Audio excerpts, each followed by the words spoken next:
को आदेश मिला तप तप करो। इवाधते मना, श्रीमद् भागवत में आता है ब्रह्मा जी अपने मन को तपस्या में लगा लिया। इवाधते मना, उन्होंने मन को अपनी तपस्या में लगाया। अगर आप क्रिया कर रहे हैं और आपका तप में मन नहीं है तो फिर आपकी तपस्या खंडित हो सकती है।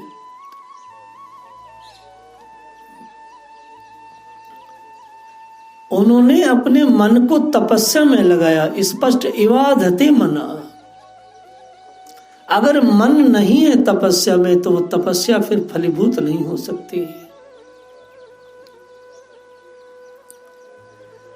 ब्रह्मा जी ने जब तप करना आरंभ किया तो कैसे आरंभ किया?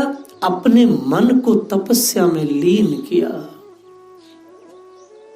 आपका मन बहुत उड़ रहा है, आप तपस्या में लीन हैं तो कैसा लीन है भाई? भागवत जी का ही मैं उदाहरण दे रहा हूं। हिरण्यकशिपु जब तप करने बैठे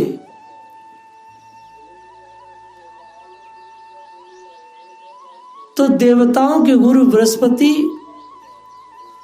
उसी वृक्ष के ऊपर जाकर के भगवान नारायण का नाम जपने लगे जोर जोर से। हिरण्यकशिपु को विक्षेप हुआ, क्योंकि तपस्या तो मन से की जाती है, मन लगा नहीं। बार बार वह विष्णु का नाम उच्चारण कर रहे थे। अपनी तपस्या आदि छोड़ करके घर आ गए। रानी से कहा, रानी मेरा तप में मन नहीं लगा, क्योंकि एक देवताओं का कोई दूत तोता बन करके मेरी तपस्या में विघ्न कर रहा था। इवाधते मना, अपने मन को तपस्या में लगाया। एकाग्र चित्त प्राण मन कर्मेंद्रिय और ज्ञानेंद्रिय जब तक बस में ना हो तब तक तपस्या उस स्तर पर नहीं जा सकती जहां से भगवान का अनुभव होता है।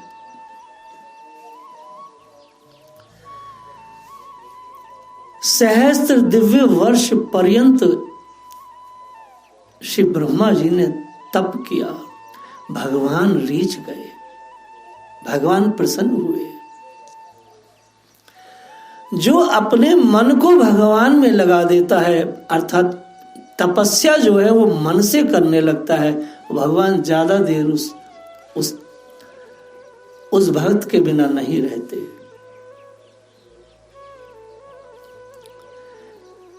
भगवान ने ब्रह्मा जी को अपना लोक दिखाया।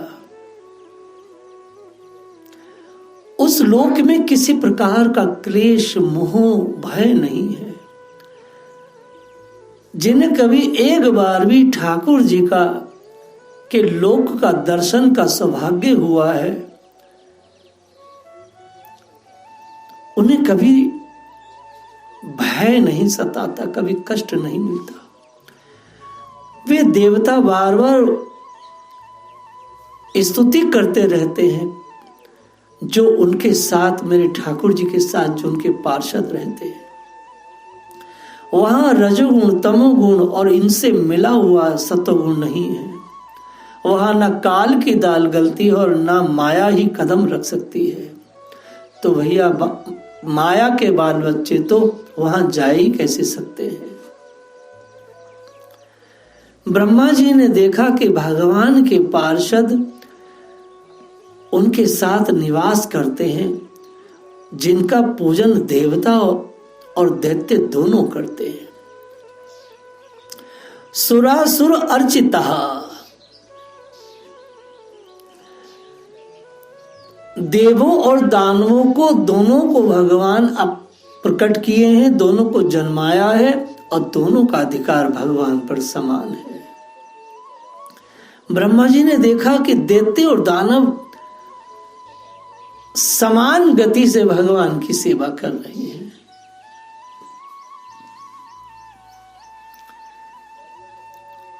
भगवान का उज्ज्वल आभा से युक्त श्याम शरीर शतदल कमल के समान, कोमल नेत्र पीले रंग के वस्त्र शोभायमान है।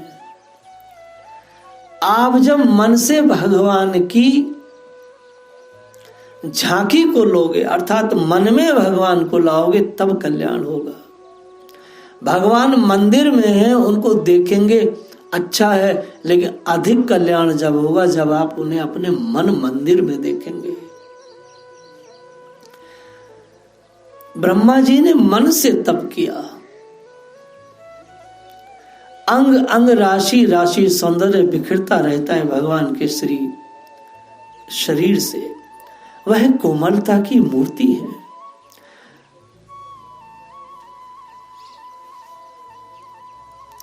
भगवान के पार्षद भगवान के जैसे ही चतुर रूप में है, चतुर्भुज रूप में है।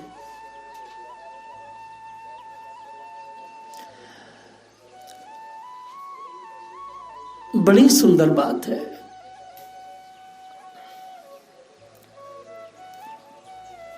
इतना सुंदर है सब कुछ। जिस प्रकार बिजली के सहित बादलों से शोभायमान है, वैसे ही मनोहर कामनियों की कांति और महात्माओं का दिव्य तेज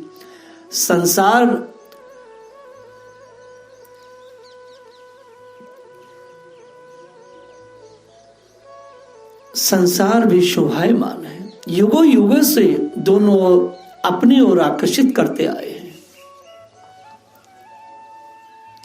मनोहर जो कामनियां हैं, अर्थात बहुत सुंदर सद स्त्रियां हैं, उनकी जो कांति है, और महात्माओं का दिव्य तेज, ऐसा कोई स्थान नहीं संसार में, पूरी त्रिलोकी में, जहां ये दोनों तेज न मिलते हो।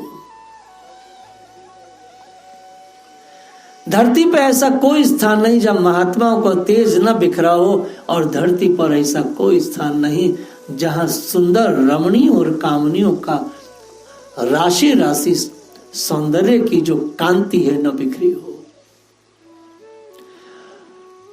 हमेशा से सुंदर कामनियां अपनी ओर आकर्षित करती आई, और हमेशा महात्मा संतों मुनियों का तेज अपनी ओर आकर्षित करता आया है युगों युगों से।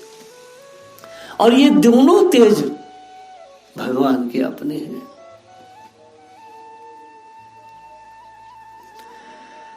ब्रह्मा जी ने देखा उस दिव्य लोक में समस्त भक्तों के रक्षक लक्ष्मीपति, यज्ञपति, विश्वपति भगवान विराजमान है। तद दर्शा तत्र अखिल सात्वतम पतिम श्रियः पतिम यज्ञपतिम जगतपतिम सुनंद नंद प्रबल हरा आदि भी सब पार्षद मुख्य परिसेवितम विभु। भक्तों के रक्षक लक्ष्मीपति, यज्ञपति, विश्वपति भगवान विराजमान है। कितनी सुंदर बात कह रहे हैं ब्रह्मा जी। भक्तों के रक्षक लक्ष्मीपति, यज्ञपति, विश्वपति भगवान विराजमान है। सुनंद नंद प्रबल अहरण आदि मुख्य मुख्य पार्षदगण उन प्रभु की सेवा कर रहे हैं। उनका मुख कमल प्रसाद मधुर मुस्कान से युक्त है। आंखों में लाल लाल डोरियां हैं, बड़ी मोहक और मधुर चितवन है। लेकिन जो सबसे बड़ी बात थी वो क्या थी? वृतीय प्रसाद अभिमुखम दृगासवम। वृतीय प्रसाद अभिमुखम दृगासवम, अर्थात ऐसा जान पड़ता था कि अभी अभी अपने प्रेमी भक्तों को परमात्मा श्री कृष्ण अपना सर्वस्व दे देंगे। ब्रह्मा जी ने देखा भगवान को। कैसे देखा? कितने सुंदर, इतने सुंदर भाव से मुस्कुरा रहे हैं, ऐसी मादकता से मुस्कुरा रहे हैं, तिरछी चितवन से, मतलब इस तरह से मुस्कुरा रहे हैं। और ब्रह्मा जी को अनुभव हो रहा है उनकी मुस्कुराहट को देख करके, ऐसा लगता है कि बस अभी के अभी सब कुछ अपने लाडले प्रेमियों को सर्वस्व दे देंगे। भगवान जब किसी की तरफ मुस्कुराए तो भक्तों को ना लगे ऐसा तो फिर कब लगेगा। साधारण से माता पिता या गुरुजन जब मुस्कुराते हैं और बड़े भाव से किसी अपने प्रेमी को, अपने सेवक को देख करके उस समय उनसे कुछ भी मांगा जाए वो देते ही हैं। ब्रह्मा जी को लगा भगवान इतने प्रसन्न हैं अपने भक्तों पर, ऐसे मुस्कुरा रहे हैं कि अपना सर्वस्व हम देने की इच्छा से वो बार बार मुस्कुरा रहे हैं। उन्हें लग रहा है सब कुछ दे देंगे, आज इनकी मुस्कुराहट त्रिलोकी को तृप्त कर देगी।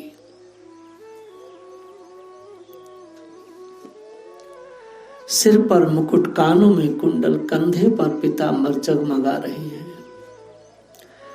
वक्ष स्थल पर एक सुनहरी रेखा के रूप में श्री लक्ष्मी जी विराजमान है। सुंदर 4 भुजाएं हैं, वे एक सर्वोत्तम बहुमूल्य आसन पर बैठे हैं। पुरुष, प्रकृति, महतत्व, अहंकार, मन, 10 इंद्रियां, शब्द आदि 5 तन्मात्राएं और पंचभूत, ये 25 शक्तियां। आप फिर सुने, देखिए वह एक सर्वोत्तम आसन पर बैठे हैं। पुरुष, प्रकृति, महतत्व, अहंकार, मन, 10 इंद्रियां, शब्द आदि 5 तन्मात्राएं और पंचभूत, यह 25 शक्तियां मूर्तिमान होकर उनके चारों ओर खड़ी होकर के समग्र ऐश्वर्य, धर्म, कीर्ति, श्री ज्ञान और वैराग्य, इन 6 नित्य सिद्ध स्वरूप भूत शक्तियों से सर्वदा युक्त रहते हैं। देखिए जितने भी भगवान की शक्तियां हैं, 25 जो बताई गई हैं, जो 25 उनके शक्तियां हैं, वह सबके सब मूर्तिमान होकर के, अर्थात सबके सब वही उनके पार्षदों के स्वरूप में भगवान की सेवा कर रहे हैं।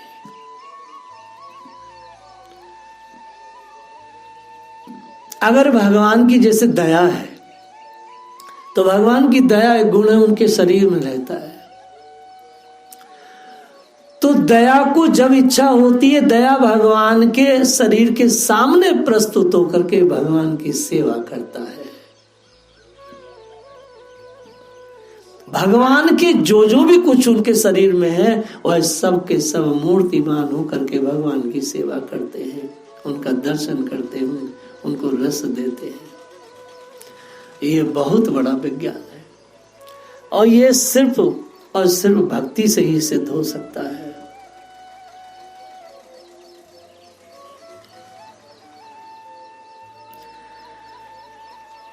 वे सर्वेश्वर प्रभु अपने नित्य आनंद में स्वरूप में ही नित्य निरंतर मग्न रहते हैं।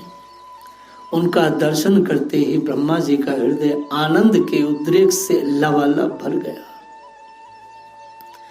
शरीर पुलकित हो उठा, नेत्रों में प्रेमाश्रु छलक आए। ब्रह्मा जी ने भगवान के उन चरण कमलों में, जो परमहंसों के निवर्ती मार्ग से प्राप्त हो सकते हैं, सिर झुकाकर प्रणाम किया। अब देखिए भगवान ने कितना शुभ व्यवहार किया। ये व्यवहार उनका बड़ा ही आकर्षित था।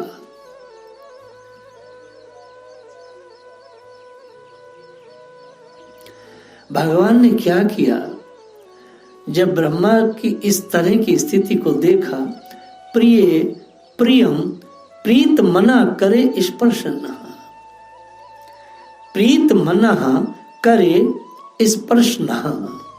भगवान ने प्यारे ब्रह्मा, ओ मेरे प्यारे ब्रह्मा, ऐसा कह के भगवान ने ब्रह्मा जी के हाथ को पकड़ा।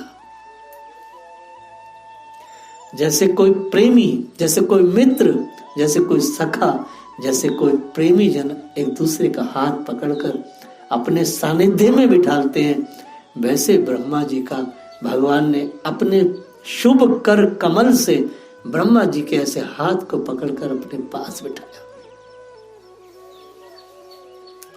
वाकई भगवान सेवकों को बिल्कुल सानिध्य देते हैं। माने ऐसे नहीं कि नीचे बिठाया, अपने बराबर में बिठाया। कर कमल हाथ में लेकर के, ब्रह्मा जी को पकड़ के, उनके हाथ को पकड़ के। और भगवान किसी के हाथ को पकड़ने तो वो फिर कुछ करता है। भगवान ने हाथ को पकड़ा ब्रह्मा के।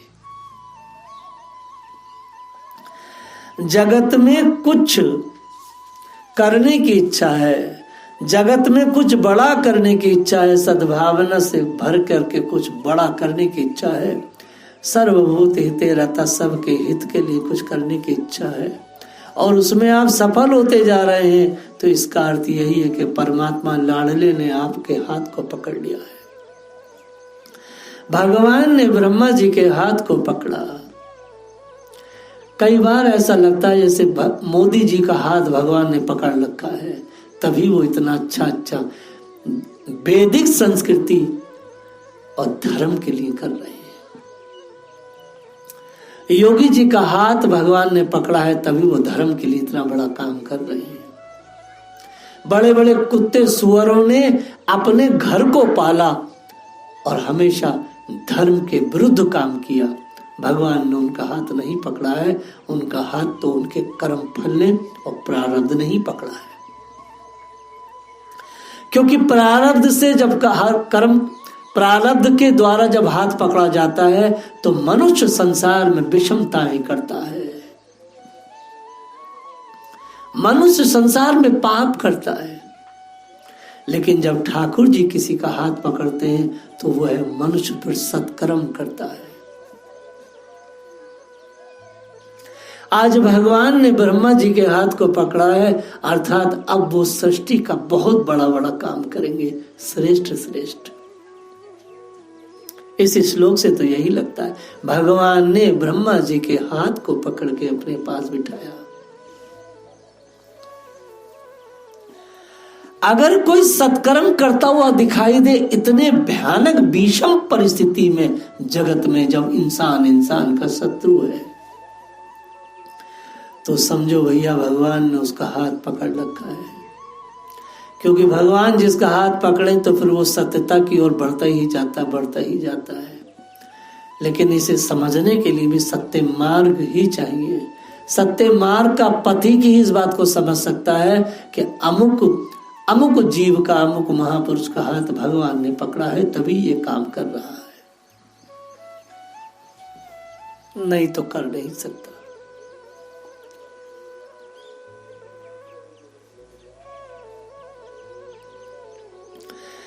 भगवान ने हाथ पकड़ा।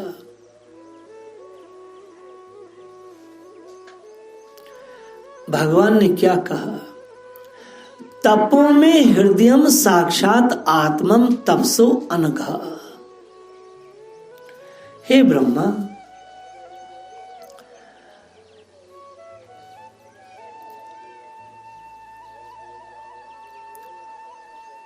मैं तपस्या से ही इस संसार की सृष्टि करता हूं, तपस्या से ही इसका धारण पोषण करता हूं, और फिर तपस्या से ही इसे अपने में लीन कर लेता हूं। तपस्या मेरे एक दुर्लभ शक्ति है। हे ब्रह्मा, इसीलिए मैंने तुम्हें तपस्या करने की आज्ञा दी थी, क्योंकि तपस्या मेरा हृदय है। तपो में हृदयम साक्षात आत्मा तपसो अनघा। तपो में हृदयम साक्षात आत्महम तपसो अनघ। इसी से मैंने तुम्हें तपस्या करने की आज्ञा दी थी, क्योंकि निष्पाप तपस्या मेरा हृदय है और मैं स्वयं तपस्या की आत्मा हूं। तपो मैं हृदयम, तप मेरा हृदय है, साक्षात आत्मा हम, और मैं तपस्या की आत्मा हूं। जो लोग भी साधन करते हैं वो छोटा मोटा तप ही है। बार बार स्वामी राम सुखदास जी कहते थे साधन से कुछ नहीं होगा, भगवान नहीं मिलेंगे, तो फिर क्यों करें? तो फिर वो हमेशा कहते थे तपो में हृदयम साक्षात आत्महम तपसो अनघ। भगवान तप का हृदय है, तप भगवान का हृदय है, और साक्षात आत्मा हम। और भगवान की आत्मा क्या है? वह तपस्या है। तपस्या मेरा हृदय है और मैं स्वयं तपस्या की आत्मा हूं। बार बार इसे आप रट लो। भगवान का हृदय तपस्या है। भगवान तपस्या मेरा हृदय है, ऐसा बार बार कह रहे हैं। और स्वयं तपस्या का आत्मा कौन है? तपस्या की आत्मा कृष्ण है, कृष्ण है, कृष्ण है। इसलिए ठाकुर जी कहते सृजामी तप से वेदम ग्रसामी तपसा पुनः विभर्भिम तपसा विश्वम वीर्यम मैं दुश्चरम तपः। मैं तपस्या से ही संसार की सृष्टि करता हूं, तपस्या से ही उसका धारण पोषण करता हूं और फिर तपस्या से ही इसे अपने में लीन कर लेता हूं। तपस्या मेरी एक दुर्लभ शक्ति है। दुश्चरम तपा।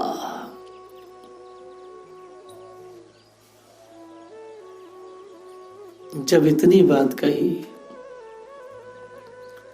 तो श्री ब्रह्मा जी ने भगवान से एक बात कही, नेहा मानम प्रजा सर्गः बध्येम यद अनुग्रहात्। तो सरकार एक कृपा करो। क्या कृपा? आप मुझ पर ऐसी कृपा करें कि मैं सजग रहकर सावधानी से आपकी आज्ञा का पालन कर सकूं और सृष्टि की रचना करते समय भी कर्तापन आदि के अभिमान से बंध न जाऊं। हे प्रभु, गुण कर अनुसार जीवों का विभाजन करने लगूं, तब कहीं अपने को जन्म कर्म से स्वतंत्र मानकर प्रबल अभिमान न कर बैठूं, ऐसी मुझ पर कृपा करो।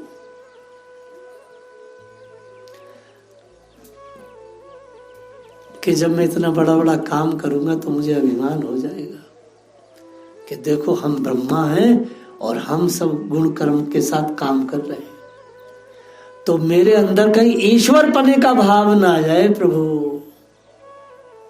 प्रभु कहीं मैं अपने को ईश्वर न समझने लगूं, प्रभु कहीं मैं अपने को त्रिलोकी से ऊपर न समझने लगूं, मैं अपने को स्वतंत्र आपसे ईश्वर न मानने लगूं। प्रभु ऐसी मुझ पे कृपा करो, ऐसी मुझे बुद्धि दो कि हमेशा मेरी बुद्धि आपके आश्रित बनी रहे,